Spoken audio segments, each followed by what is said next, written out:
Herkese selamlar dostlar. Genel ayarlara kısaca özetle bir göz atacağız arkadaşlar bu videoda. Ve aynı şekilde oyun içi ayarları da gözden geçireceğiz. Benim kullandığım ayarları size göstereceğim. Bazı ayarlarda değişiklik yapıyorum. Başlıyoruz.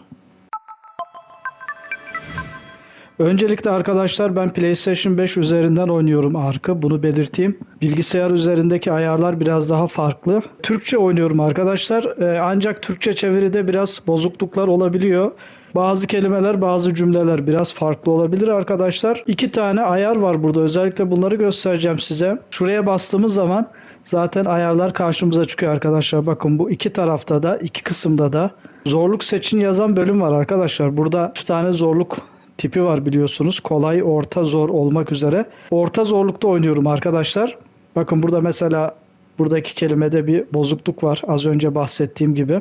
Video çekimi yaptığım için arkadaşlar ben şu anda orta seviyede oynuyorum. Ve bazı ayarlarda da değişiklikler yapıyorum. Şundan da bahsedeyim. Burada önemli bir şeyden bahsedeceğim arkadaşlar. Ben bu hatayı yaptım. Siz de yapmayın. Bir sefer yaptıktan sonra ikinci de bir daha şu ayarlarla oynarsanız yapmış olduğunuz detaylardaki yaptığınız ayarlar da değişiyor. Bilginiz olsun.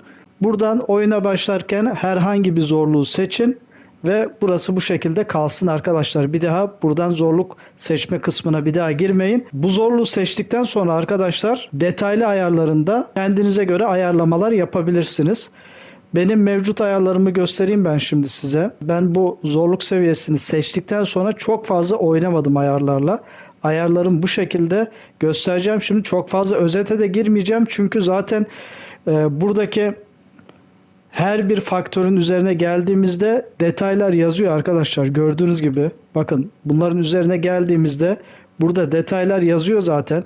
Bunların detaylarını tek tek anlatmayacağım onun için. Hem video gereksiz yere uzamasın diye. Kafanıza takılan anlamadığınız ayarlar varsa yorumlarda sorabilirsiniz arkadaşlar.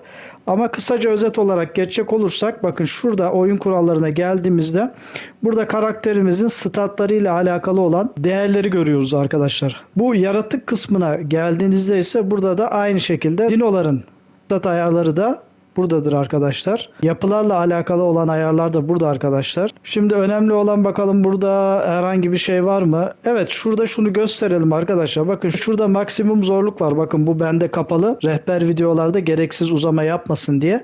Ama bunu açarsanız örneğin benim şu anda oynadığım bu kapalı olan seviyede maksimum zorluk kapalı ve orta seviyede arkadaşlar. Dinoların maksimum seviyesi 96 civarıdır. Ama bunu açarsanız en yüksek seviyeli dino 150'ye kadar zorlar zaten yazıyor bakın. 150 level dinoları bulabilirsiniz haritada. Kripot'tan çıkarmış olduğumuz dinolarımız bir süre baygınlık geçirebiliyor. Bunun için açıyorum. Evet başka önemli olan bir şey var mı? Şuradan bir bakalım. Bu tüzük kısmına buraya geldiğimizde arkadaşlar buradan şöyle bir bakalım.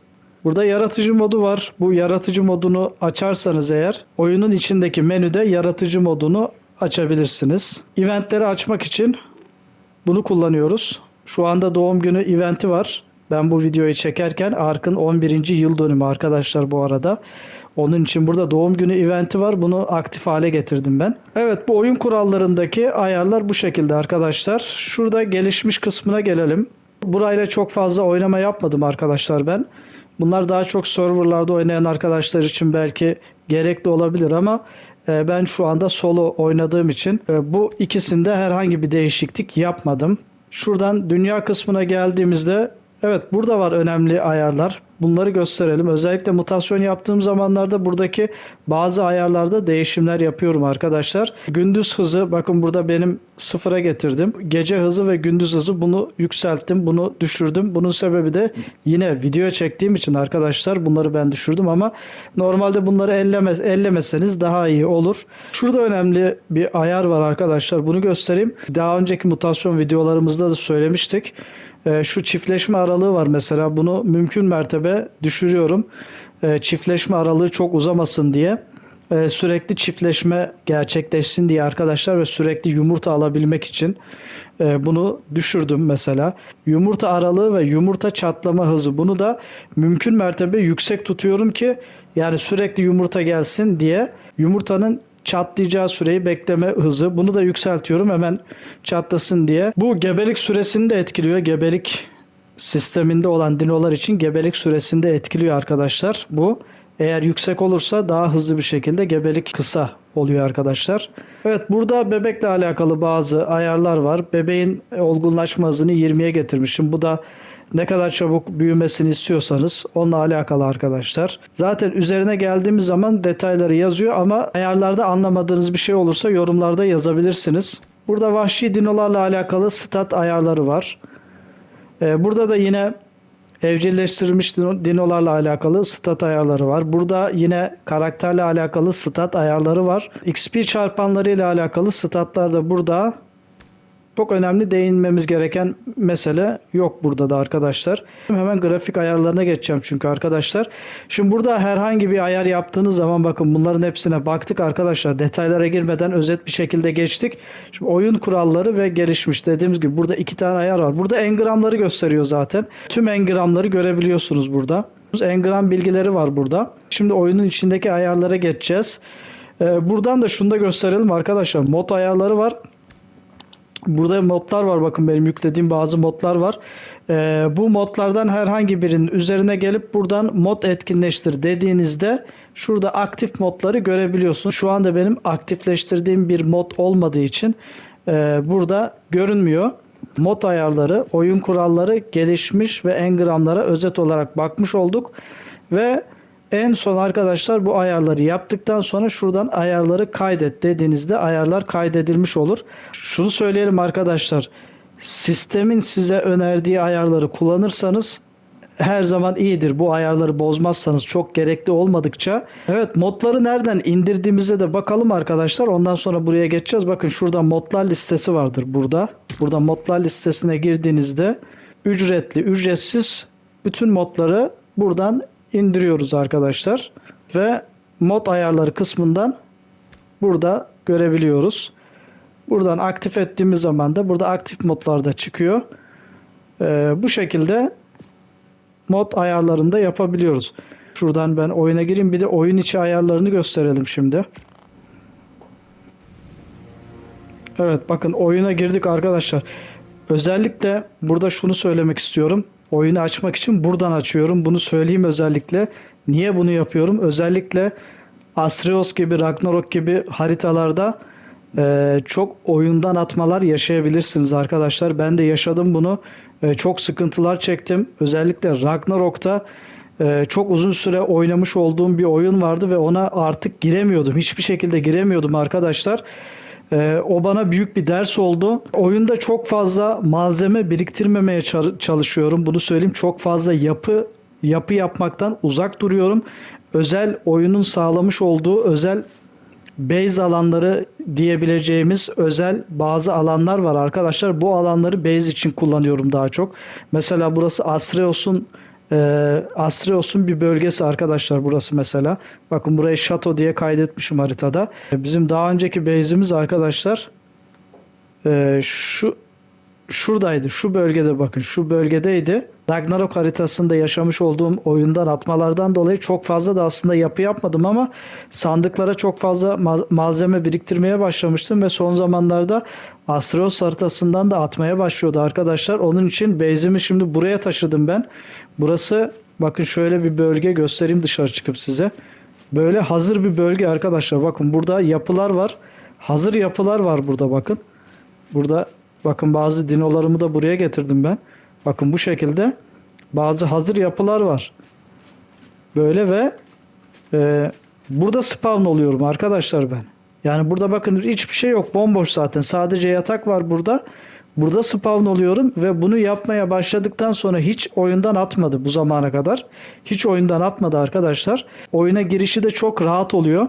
Ama diğer tarafta oyunu açtığım zaman oyundan atıyordu. İkincide bir daha deniyordum, yine atıyordu. Üçüncüde, dördüncüde zorla giriyordum arkadaşlar. Hatta bazen yedek kayıtlardan girebiliyordum. Bu da oyunu geriden almama sebep oluyordu ve can sıkıcı oluyordu arkadaşlar. Ama buraya yaptıktan sonra hiç böyle bir sorun yaşamadım. Özellikle bakın The Island haritası gibi haritalarda, özellikle hikayeli haritalarda bu sorunu yaşamadım ben. Çok yapı yapmama rağmen yaşamadım ama Ragnarok gibi, Asreos gibi haritalarda bu sorunu çok yaşıyorum arkadaşlar.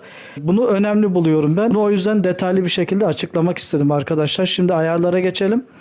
Bakın burada oyun içi ayarlara geçtiğimiz zaman burada da ayarlar var arkadaşlar.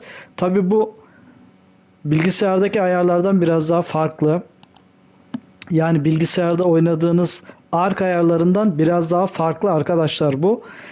Mesela bakın burada genel var, gelişmiş var, burada tuş takımı var. Bu tuş takımına giremiyoruz arkadaşlar. Burada aktif değil bu tuş takımı. Şurada genele giriyoruz. Bakın burada da özellikle grafikle alakalı video ayarlarına girdiğimizde çok fazla bir şey yok arkadaşlar. Bakın burada.